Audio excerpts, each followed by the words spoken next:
See, women do things on time. Oh, we on?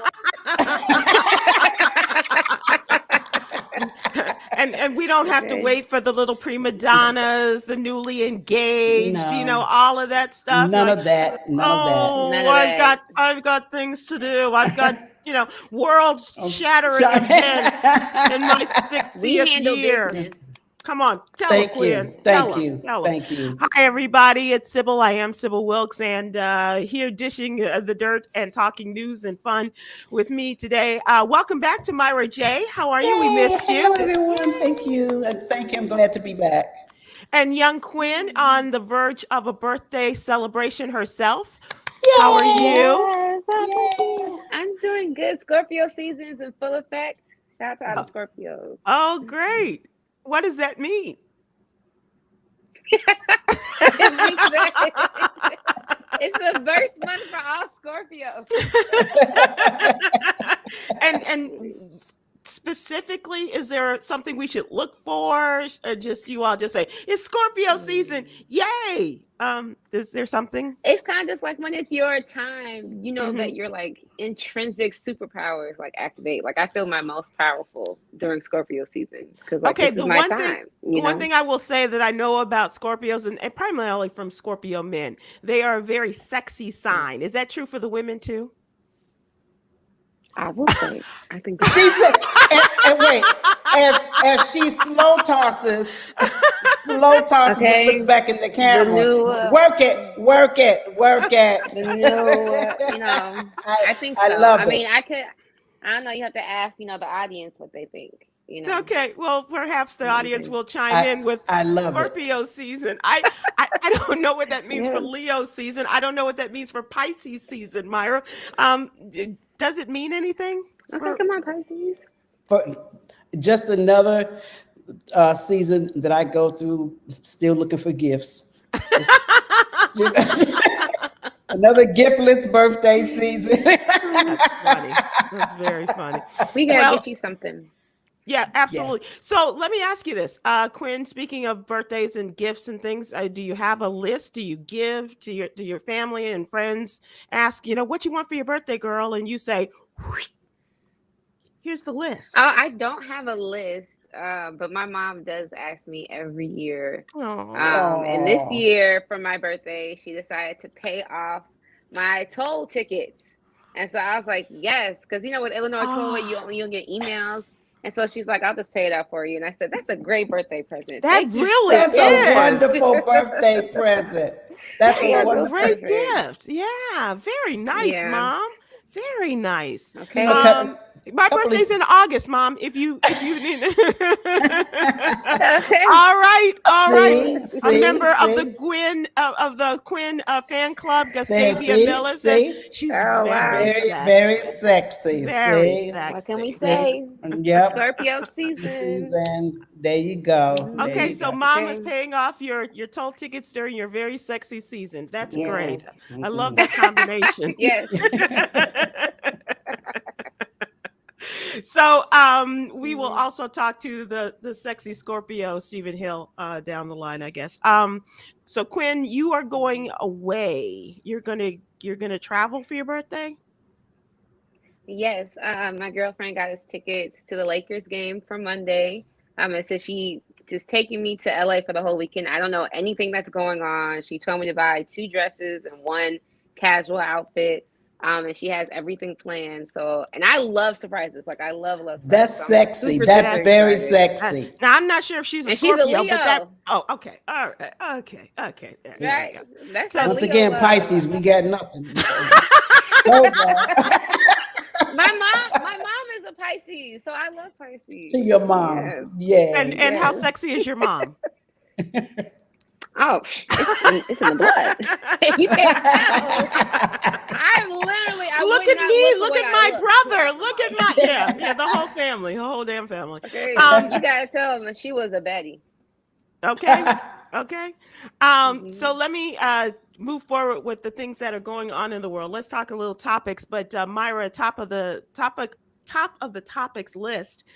Congratulations on your Atlanta Braves and winning the World Series. Woo, woo, yes, yes, yes, yes. You know, I've lived in Atlanta for 20 years now. I'm Wow, it's originally, been that long. I know, yes, yes. Originally from Chicago champions, then moved Okay. to LA, champions.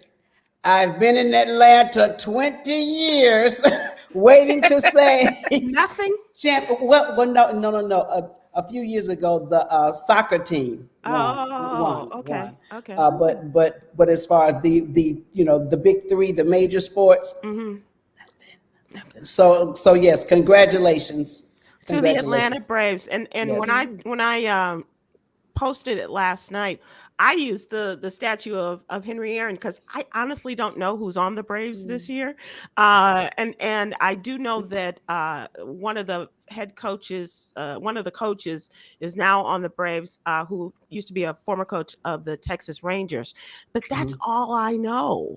Ron Washington is his name, so I don't know who those guys are. But I was really glad. I'm honestly glad that you guys won because it's been what, since '95, since the Freddie Freeman, and then there's a guy. I hope I say his name right. Jorge Solar. Yeah, Who he's and- MVP. Yes, and I just happened to because look, yeah, I don't really follow baseball the way I used to. I'm just being honest, but I happened to turn just when he came up to bat, and when he hit that home run, Three-run home run. Yes, and he just stopped and dropped the bat and kissed it and stood there and looked at it like I went. That's what I'm talking about, bro. That's what I'm talking about. As soon as he hit it, he just stood there like, look at my work. Look at my work.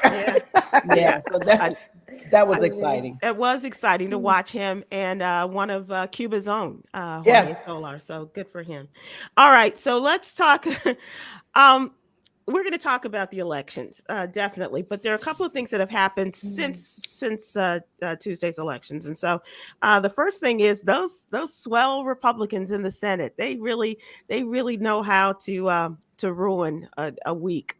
Today, the Senate Republicans blocked the John Lewis Voting Rights Act from advancing when the Senate took the procedural vote on whether to open debate. So they didn't even get to the question of debating. The final tally was 50-49, with Senator Lisa Murkowski of Alaska voting with Democrats in favor of the Voting Rights Act. No other Republican voted with the so what they would have needed was those 10 additional Republicans. So they needed 9 more. The John Lewis Voting Rights Bill that the Senate considered is aimed at fighting voter suppression, restoring and updating key parts of the landmark Voting Rights Act, which was originally passed in 1965. And not until now have we seen such a division in the Republicans not wanting to do anything regarding the Voting Rights Act. Normally, it's just a procedure. The Republicans join the Democrats and they go and they vote to reenact a lot of these voting rights possibilities from the bill. But at least 10 Republicans could have done that, only one. And so now we are left with that and trying to figure out how to make this happen. And of course, our president likes to work with the Republicans. They don't want to work with you, Mr. Biden. No. They don't want to work with you, Mr. Manchin. They don't. So do something else. Right. To me, Biden, bless his heart. There's a lot of that. That's usually Biden, bless his heart. Yeah. But he's from the old school politics where you could reach across the aisle and they would get someone from the opposite side and they would go and have a couple of beers and sit down and talk about it over dinner, blah, blah, blah. And then a week later come to some sort of compromise on these bills. That's not the Republican Party we're dealing with. No. They have changed. Not to say that they were all that great, but they have definitely changed. They have drawn a line in the sand and they're not crossing it. And he keeps trying to jump across and they're like, nope, we don't even want to shake your hand. And the sooner he realizes that, hopefully we can get something done. I don't know. I don't know, Myra. I think the only hope in terms of something happening is a year from now in the midterm elections, and that the Democrats work harder than ever, even and especially after the way they got trounced on Tuesday, that they work harder than ever to get some of these things done. Think about this, Kwyn. If Joe Biden didn't realize during the Obama administration how the Republicans were going to treat them, and he thought, and I know he's not this kind of guy, but I got to think somewhere in the back of his mind saying, well, Barack is different. You know, the way they treated the black president. Okay. And we didn't get everything that we wanted, but I'm them. I'm one of them. They're my guys. I can do this. And what they are showing is now, I don't care about your color. I don't, and your race and all of this other kind of stuff. We're not going to do it. Like Myra said, they've drawn this line, and it's the most permanent marker you can ever find. Yeah. I was gonna say, have we ever had a president that actually was able to establish some sort of just combining of like the two parties in some type of like respectful way? Were they a Democrat? Yeah. Yes. Well, look at the most important legislation in the last 60 years was spearheaded by the Democrat Lyndon Johnson. When you think about the Voting Rights Act of 1965 and then the Civil Rights Act of 64 and all of these things that came about, that was Lyndon Johnson, who was a Southerner working with the Republicans and the Dixiecrats. So that's how long it's been since we've had some type of unity. But here's the other thing, Kwyn. The whole political thing has swung so far to the right, not just in the age of Donald Trump, but even before. Because as I said, you know, they didn't want to work with President Obama. The only way they were able to work together was when they had the Democratic majority in the first 2 years of the Obama administration. That's how they got Obamacare. So there were all these things. It sounds like it's some type of. It just sounds like there's some type of cancerous cell that's for sure really building up over the years, and I'm just worried about anybody ever actually achieving anything politically in terms of the office, because it just seems like there's lots of like swallowing and reserve from like past administrations that it doesn't seem as if people are going to let progress actually happen, which is unfortunate. And they've worked on some things. I mean, like from Joe Biden's past, there were bills, there were major legislations, pieces of legislation, right, Myra, that they were able to work with both sides and come together on some of these things. But for this, at this time, I don't care. I don't care. And look, they got to remember. Go ahead, Mike. They have been pissed off. This is me just breaking it down. They had 43 white male presidents. We got one black man, number 44, and America lost their damn mind. They have literally become the party of no since the moment Obama was elected. Yeah. They will never admit to it, but I will call them on it every damn time. They became the party of no. They're still pissed. The only reason Trump became elected was because they were so freaking pissed that Obama was president. And now this is all the residual fallout. Yes, this is like the continued revenge and fallout from that. And to me, what will happen, and I hope it does not, America will fall. It will fall because we will lose democracy. Even right now, democracy at its worst is nothing compared to the fall of democracy. And they not to mention, Biden has a black woman as a vice president. Yeah, so it was almost just like a double entendre. They really don't like him. Really? They were having a hard enough time thinking about Hillary being president. Just imagine as a twofer. A twofer, a black woman. And this is going to be interesting. But I do want to say that those of us that live in Republican-led states, where you may not be lucky enough, Myra, to have two Democratic senators in Illinois, in Georgia right now. Those of us that live in the Republican-led states, and we do have two Republican senators, get on the phone and tell them, I will do whatever I can to make sure you do not win re-election. If you are running, Mr. Cruz, Mr. Cornyn, because there's no reason for you not to support this bill.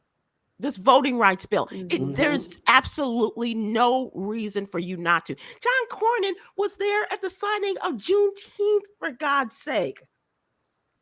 Come on. So hypocrites. Oh, yeah. Well, that's also synonymous with some politicians. You're absolutely right. Myra, we have some sad news to talk about. Ronnie Wilson, founding member of the Gap Band, one of the Wilson brothers, Charlie Wilson, Ronnie, and Robert Wilson of the Gap Band's manager, Michael Perrin, our friend, confirmed his death today. He was first shared on Facebook by Ronnie's wife, who remembered the musician as a genius. She said, "The true love of my life was called home this morning." This from Linda Bulware Wilson. Ronnie Wilson was a genius with creating, producing, and playing the flugelhorn, the trumpet, keyboards, and singing music from childhood to his early 70s. He will be truly missed. He was 73. And of course, Charlie, and Robert formed the Gap Band in the 60s, conjuring up those incredible rhythmic and instrumental hits like Outstanding, You Dropped a Bomb on Me, and Oops Upside Your Head. He was also involved in a lot of church music with his, I understand, his San Antonio church. But the brothers were just a dynamic band. And that leaves Charlie as a surviving member. Just Charlie now. Yeah. Of that great band. And just a little bit of trivia, because a lot of people don't know that the Gap Band actually stood for the area that they came, Greenwood, Archer, and Pine. That's it. I was gonna ask Coy. I was gonna ask Kwyn if she knew that answer. Oh, I'm sorry. I didn't know we were being tested. That's okay. That's okay. I'd like to go back on some of these things, like the 45 and, and things like that. And I don't. I had no idea. I was gonna say Gap and Old Navy, but oh God.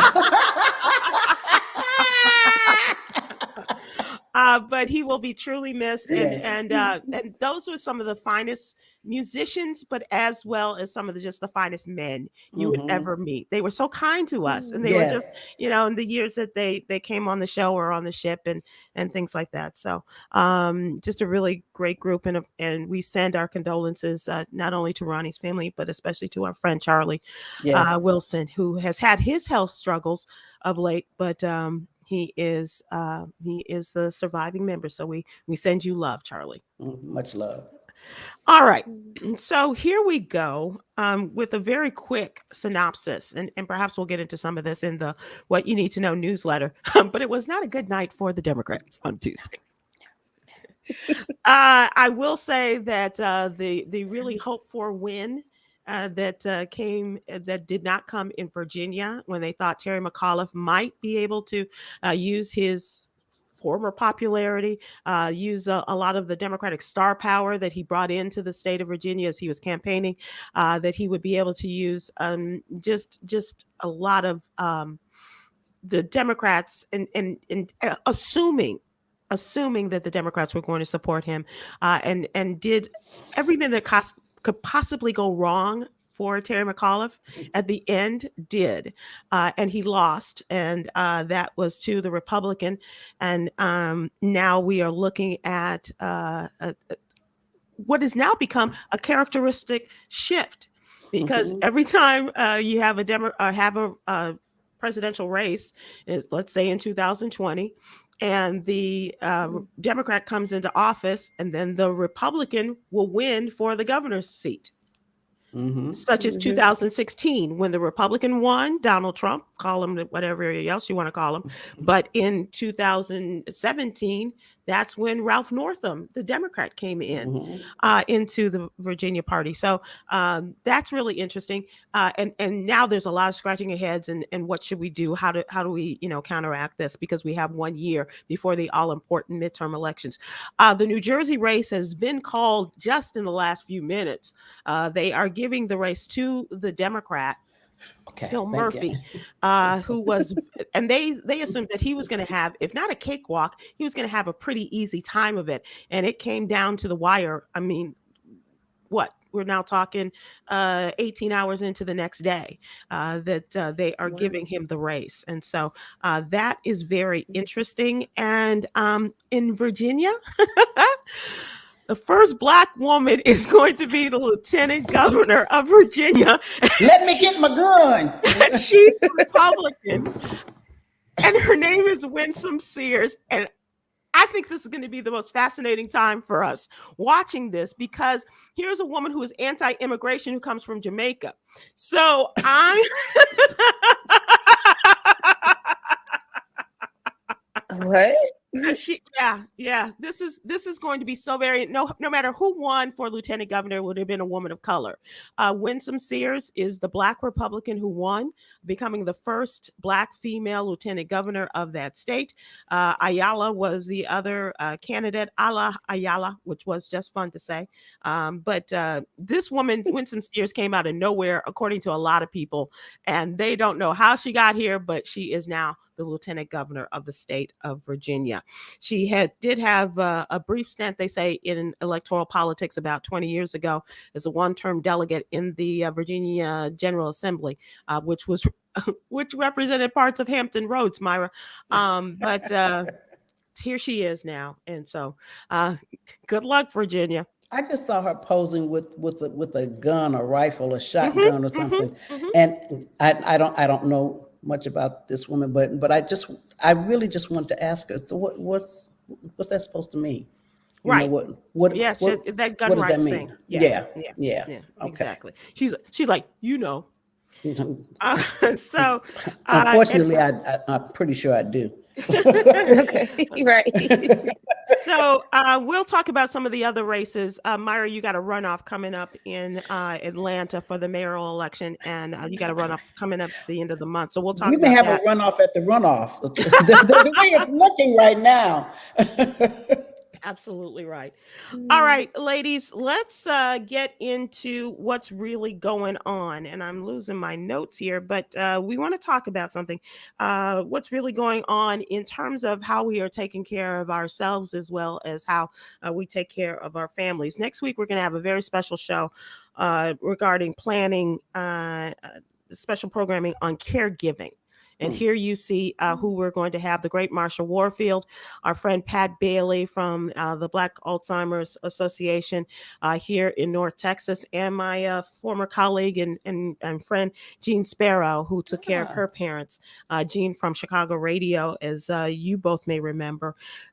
So the question that I'm asking Myra, especially, and I also want you to think about this, Coy. I keep calling you Coy today. I don't know why. Kwyn, I want you to think about. That's my name. Okay. It's just your name. Kwyn, I want you to think about this in terms of the future, because this is something that a lot of our friends are going through, and something that you may be faced with in the future. Many of us have family or friends who are going through this, and often we're the ones who are going through it. And that is, how are we taking care of our elderly parents? This is something that and for me, for Myra, both of our parents are deceased. And so this isn't something that I'm going through now, but I think about, how I would have responded to some of these things. But I do have friends, the closest of friends, who are going through this. And so asking the people who are watching and listening today, what are you willing to do to take care of your relatives? And that is the question. To what extent, to what lengths are you doing it? Is it a matter of, are you thinking in terms of long-term care in a facility? Are you thinking of, oh no, we can't put Mima and Papa in a hospital or in any kind of rest home, as they used to call it? We have to bring them into our home. And so think about that. Or Myra, how do you want to be taken care of by your family? Because no. And here's the other thing. That's a good because question. I have no children. And so, I'm thinking I just got to make enough money that I can have somebody who I can pay to take care of me. It's called long-term care insurance. Exactly right. So, Myra, what do you think? How would you like to for your children and your grandchildren to take care of you? I'll say it again. Long-term care insurance. Look here. I have no doubt in my mind that my family and my loved ones love me and and care for me. Mhm. But it is what it is. Okay? When I need a glass of ice water, I don't want to have to wait 4 days. Okay? It's just a glass of water, son. Please. But Myra, we're not talking about him coming and fixing your computer 4 days later. We're thinking just in terms of I need a glass of water. Could somebody change this Band-Aid?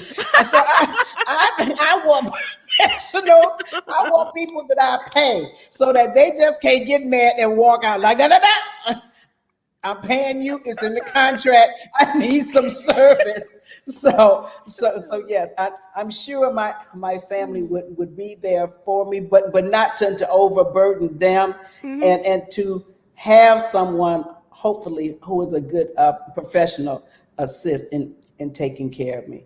I really, really would, because I don't want nobody going, what did the doctor say when that bell rings? Are we supposed to prop her up or lay it down? See, I don't need that at that point in my life. or later. Oh my God. I need a professional. I need professional services. And when my mom was very sick in her last days, and people offered to help me, and I just felt as though nobody could help or do things for my mother the way that I felt I could. And no matter how draining it was physically, emotionally, all of that, I still, and this is what I'm finding with my friends, they're pushing forward too. Even though people are offering and telling them, and I've said this, and now it's become a running joke, you're not alone, let us help you, but you can't. You can only do so much, or people are only going to allow you to do so much. So how do you counter that? That's the other question I have for you. In terms of helping people with their family members, and maybe people can help us with this question too, and giving us some advice, because how likely are you to accept help from people, Myra? If it were a case where you were taking care of somebody else? Let me just say this. The reason that I wasn't here last week has been because I suffered a knee injury. It was pretty serious at the time. I wasn't able to walk. I'm much better. I'm gonna be fine, everybody. And but her dancing days are not behind her. That's all I'm gonna say. Yeah, but I'm gonna be wobbling my ass off. Just wait till they put that song on. See how I do that. but I have a very dear friend here, Lauren, who offered to come over and help and blah blah blah. And I kept saying, I'm okay. I'm gonna be all right.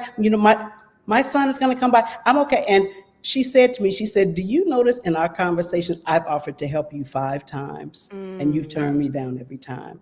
And I really had to think about that it's challenging for me to accept help, to actually say, I need some help over here. But I'm at the reality now that I can use help every now and then, and that it's okay to accept help. And I think that's challenging for many of us. I agree. Yeah, absolutely. Yeah. So I'm open to help now.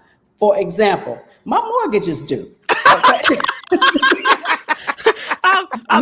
Kwyn's mama, if you want to go beyond the tolls and paying for Kwyn's tolls for her birthday, Myra's birthday is in March, but we could do it early because the mortgage is due and she's crippled.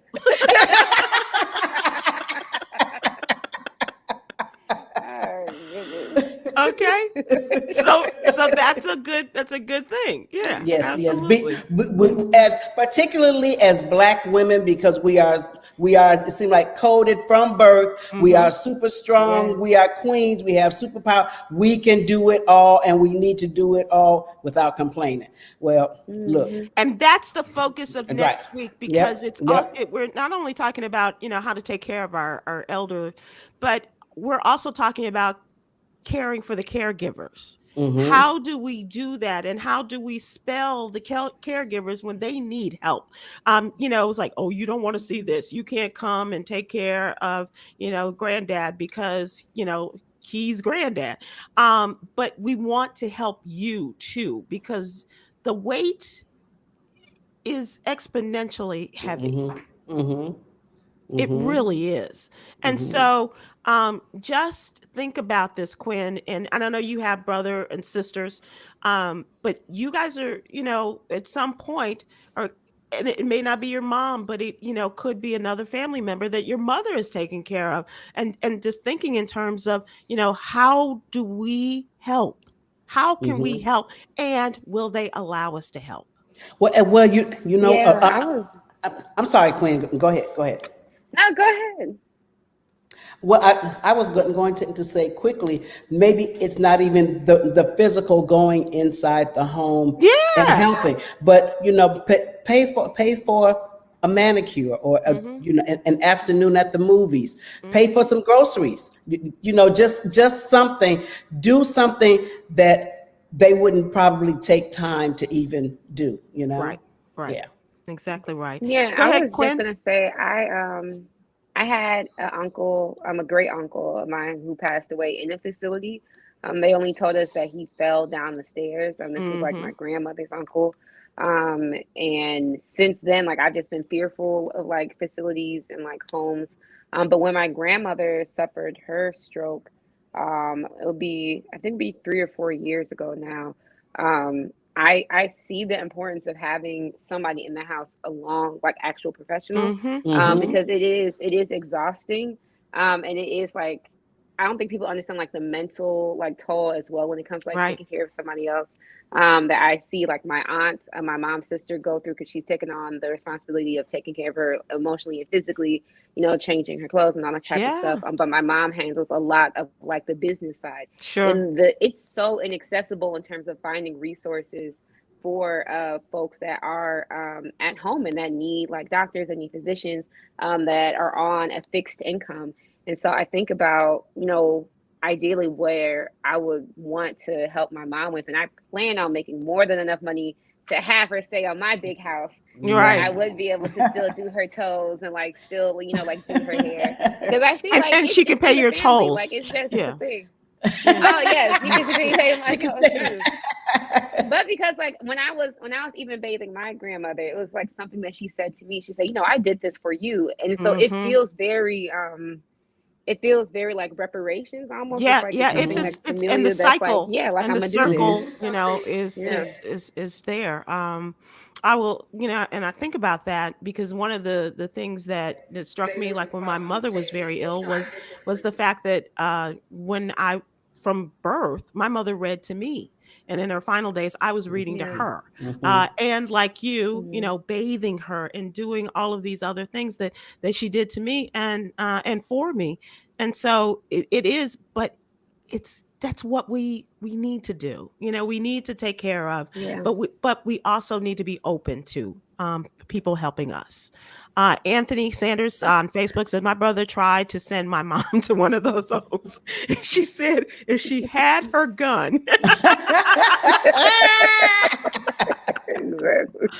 because That's bad. we hear these horror stories, like you said about your great Mhm. uncle. Yeah. You know, he Mhm. fell.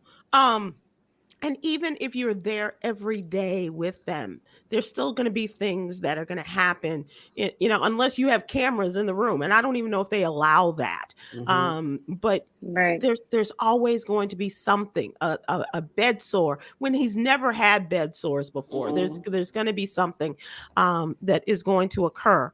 And, you know, And I we think did on it. top of that, even with COVID, they don't allow visitors in the homes right And now. that's the Mhm. other And part. so it's Now with that, Mhm. you know, Mhm. it's just very difficult. But you know, if I could just say one thing, just in terms of caregivers need care too. Yeah. Yeah. No, they do Yeah. 100%. Mhm. And That's why I take my aunt out to bowling sometimes, or we go oh, shopping, that's Mhm. like, you know, sweet. Yeah. up the street, because Mhm. she has Yeah. to get out the house like sometime during the day.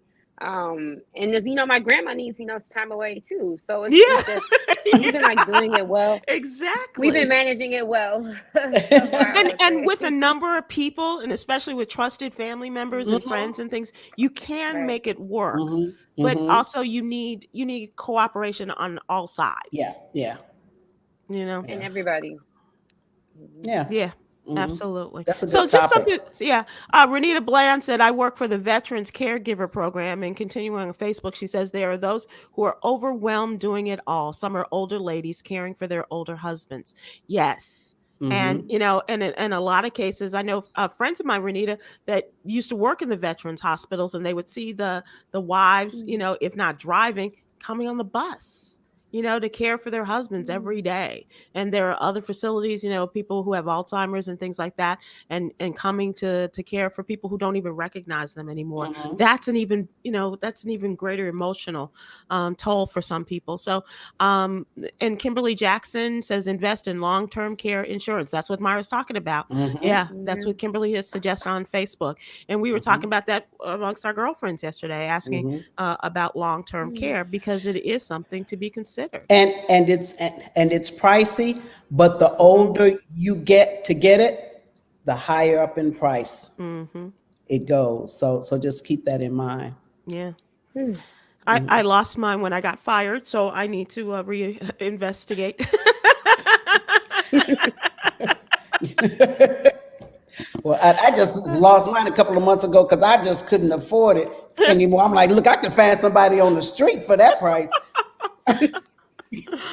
Okay, ladies, let's turn to the newsletter, what you need to know. And definitely a reminder that we cover a number of topics in the What You Need to Know newsletter. We, of course, have politics, and we have health and wellness. And that is one of our really heartbeats, is health and wellness, and maintaining a good, healthy lifestyle, and advocating for that, as we are talking just with this last conversation about taking care of our family members, but as well as taking care of ourselves. And a part of our ministry also is social justice. And that's where the youngins come in, especially Kwyn and Coy, and talking about the items that are of great interest to people that we don't get a lot of information about in the general sense of news and information, but that's why we have Kwyn here, and to talk about this story, which I just like the headline says, the irony of this. And Kwyn, tell us about the Houston hospital that fired its diversity officer before he started the gig, and it had to do with racism. It's like, what? So Joseph B. Hill was fired by Memorial Hermann Health System in Houston 4 days before starting in his new role as the President, Chief Equity, Diversity, and Inclusion Officer. What happened is that Hill What happened, in August Kwyn? drove from what happened is that Hill had drove from Atlanta all the way to Houston, Texas, to meet with a realtor that was hired by the Memorial Hermann Health System, right? And so he's meeting with this realtor, and the realtor is this white guy who is making all of these microaggression type of comments. He said, "Oh, that's a nice rental car you got." And Hill was like, "That's my Porsche. Why do you think I would rent that car?" Like, okay, assuming. And then he would point out to different houses owned by rappers and like other, Black celebrities.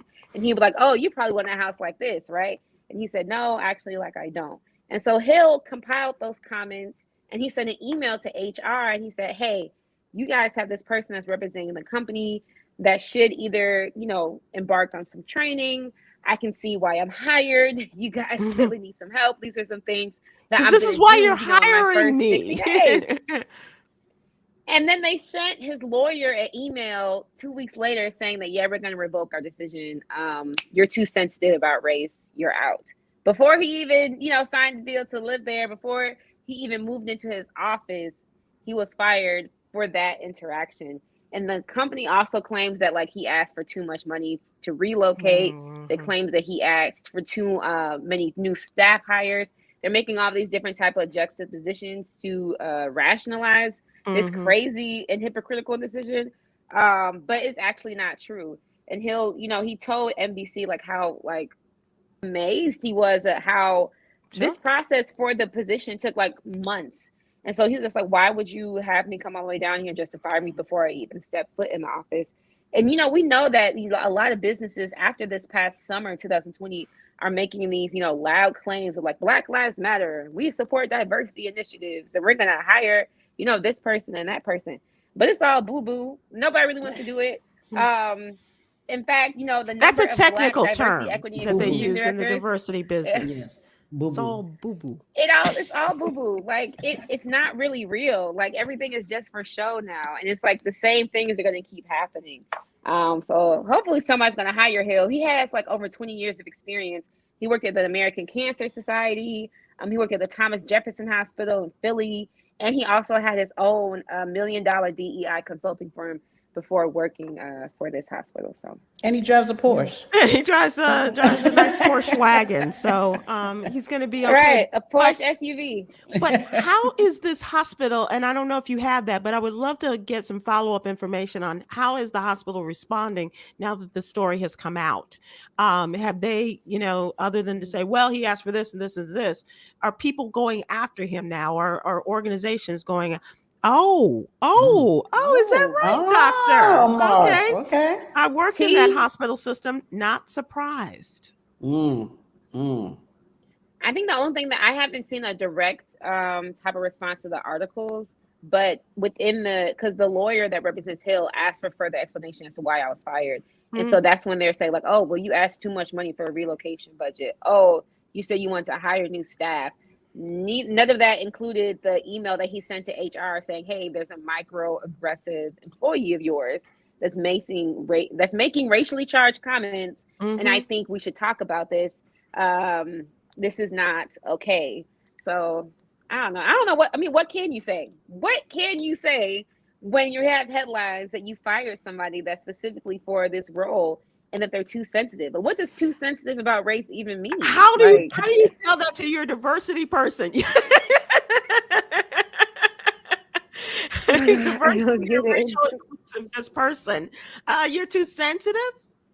No, I'm doing the work you're hiring me to do. And you need to get rid of this person. Let's bring in somebody who's just not showing people the houses of rappers and microaggressive comments. This is really interesting. And what I mean by, what they're saying, I'm wondering if organizations are taking them on the carpet and calling them on the carpet and saying, how do you, respond to this? Because you're in Houston. This is where more minorities than in half the world live. Not only Black folks, not only Hispanics, but you've got a great American Indian population. You have an Eastern Indian population. All of this stuff. Come on. Well, okay. So Kwyn, if you get any information, I would love for you to get back with us and tell us what is going on with them. I do want to talk about one of my favorite new politicians these days. I absolutely adore Cori Bush, the St. Louis sister. From the Congresswoman just got to Congress last year, and she is doing the damn thing. She as we said in the story, she channeled her inner Kanye from days old and called out old man Manchin. Joe Manchin, who is the bane of the existence of many progressive Democrats. And so in her best Kanye voice, she told Joe Manchin and his opposition to the Build Back Better plans and the act, such as getting rid of paid family leave, child care, and things like that. She said Joe Manchin's opposition to Build Back Better is anti-Black, anti-child, anti-woman, and anti-immigrant. She might as well have said, you don't like Black people, just as Kanye told George Bush years ago after Hurricane Katrina. She said, Manchin does not get to dictate the future of our country, because what Joe Manchin is doing, and she doesn't say, but I will say it, what he is doing is taking our country back. And to the old days where a plantation style politics, as well as let me tell you what you need. And not listening to the people and not doing things for his state that really needs a lot of help.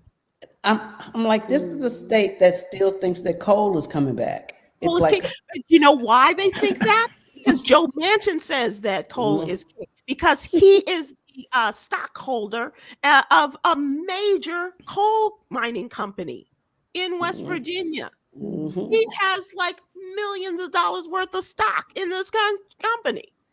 He also doesn't want to talk about prescription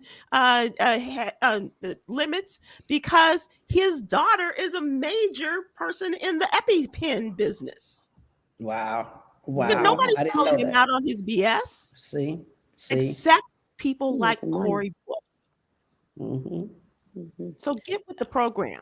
Get with the program. And luckily there are people like Nancy Pelosi that are listening and putting things back in the Build Back Better program, like the act, like paid family leave, which they announced. And we'll talk about Oh, that in good. tomorrow's newsletter. Good. Good. And Kwyn's big brother wrote a great story about removing a trumpeter. Cameron wrote about Charles Booker. And if you don't know Charles Booker, and maybe the name sounds familiar to you, he ran for the Democratic nomination for the U.S. Senate in Kentucky last year. He did not win the nomination. He lost to a white woman who lost to Mitch McConnell. Amy McGrath. Amy McGrath, exactly. Mhm. Former military pilot and all of that kind of stuff. But Charles Booker came very close. And so now he's going to take on the bane of J. Anthony Brown's existence. He hates Rand Paul. He hates Rand Paul more than anything. But he is going to run for the nomination so that he can take on Rand Paul. Rand Paul is one of those guys in the Republican Party who just makes people miserable, and including his neighbors, because Rand Paul was also the guy that his neighbor came out and knocked him out. Oh, wow. I don't like violence, but for people like that, I make exceptions. So keep an eye on Charles Booker and check out Cameron's article in the What You Need to Know newsletter talking about that. And lastly, we also talked about a little bit about business, and Kobe Bryant's investments are still paying off for his family, even from wherever he is in heaven. Monday, Coca-Cola announced the $5.6 billion purchase of the outstanding stake in Body Armor, and of course, Body Armor's co-founder has always credited Kobe with adding credibility and longevity to that brand. And as a result of his going in and being a supporter and as well as a member of that company, now he is going to, his investment is going to pay off for his wife and his girls.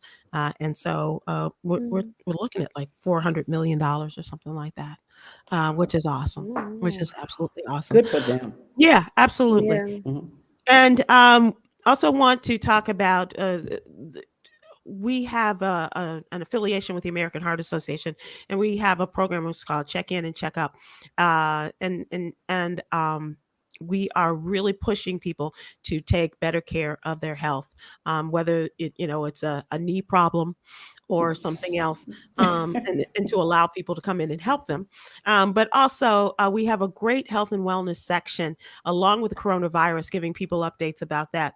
But today's newsletter talks about the herb elderberry, or the fruit, and so and how good it is for you, and especially for people who have that annoying cough, or in treating a cold, the power of elderberry and what it can do for you. So keep in mind, not necessarily have to. Well, Benadryl may be good for the kids to knock them out, but as far as you and getting rid of that nasty cough or cold, think about the health supplements, and elderberry fruit is absolutely. I take the gummies. I know you take gummies, but elderberry. The elderberry gummies that I buy at the healthier stores that anyone can buy, even if you're under 18. So that type of elderberry gummy is what I think. I have seen like elderberry gummies, like the Ollie. I think it's Ollie brand at Walgreens. But did she seem to get a little sensitive about that? She Kwyn, did. was it just me, or is she just I Because don't she care if says you she take know I gummies, take Myra. gummies. It's okay. Well, Thank you, Quinn. we assumed you were talking about the gummies No, for no, the no, you. elderberry gummies. See, everybody, look at Sybil's face right now. This is the face she makes that you all wouldn't see on the radio when she said something. Yeah, right. All right, zoom in. Yeah. Yeah. That's that face. Okay, That I'm face gonna take my we big love. wooden spoon and put it back on the wall. Okay, because Quinn, they used to tease me about stirring stuff up. Yep, like there's Sybil stirring the pot. The pot was fine, just simmering, wasn't bothering nobody. And Sybil comes along going, "Ooh, let me stir up some trouble." All right, so we told you about this special that we're going to do next Thursday. I want to remind people as we go into entertainment and the discussion today about sisters and caregiving, we got to do it for ourselves, and that is going to be next Thursday during our regular time period, 7 p.m. Eastern, 6 p.m. Central, with the great Marsha Warfield, the ever wonderful Pat Bailey, and the stunning Jean Sparrow joining me as we talk about this and doing for ourselves and taking care of each other. All right, entertainment continues with a discussion about the Janet Jackson documentary Malfunction is going to reflect on the Super Bowl wardrobe malfunction. Do you remember this at all, Quinn? Quinn, yeah. Let's see. I Quinn. do. You do? They're making a whole documentary about that moment and not like her career. Well, the fallout, if you'll pardon the expression, from this, it's Oh. going to be on November 19th on FX and Hulu. The film is in part of the series New York Times Presents. Previously has released some other documentaries, including Controlling Britney Spears. The film's original synopsis notes that in 2004, a culture war was brewing when the Super Bowl halftime show audience saw a white man expose a black woman's breast for 9/16 of a second, and a national furor ensued. If the culture wars could have a 9/11, it's February 4th, 2004, said one observer. And that woman was Janet Jackson. But here's why this deserves a conversation, Myra. And I'm wondering if you'll agree with me. Because the fallout was placed, the blame was placed on Janet Jackson. She lost millions of dollars because she was blackballed by the industry, starting with CBS. Oh, yeah. And while the man who initiated the Nipplegate, who pulled the piece of clothing from her breast, he got nothing. Nothing. Yep. She was Justin blackmailed. Timberlake. It was fallout, just like when you sleep naked in a tank top. There was fallout. Okay. That's right. That's right. And so the man, Justin Timberlake, his stardom only grew. Yeah.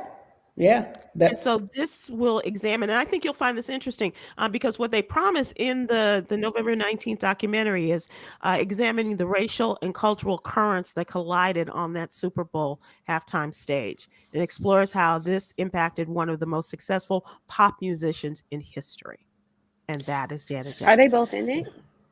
Well, I'm not sure that they are going to be a part of it, because usually with documentaries, especially like this, I'm not sure if they are going to be interviewed directly in this, but certainly he has a lot to answer for, which he has started to with the whole Britney thing.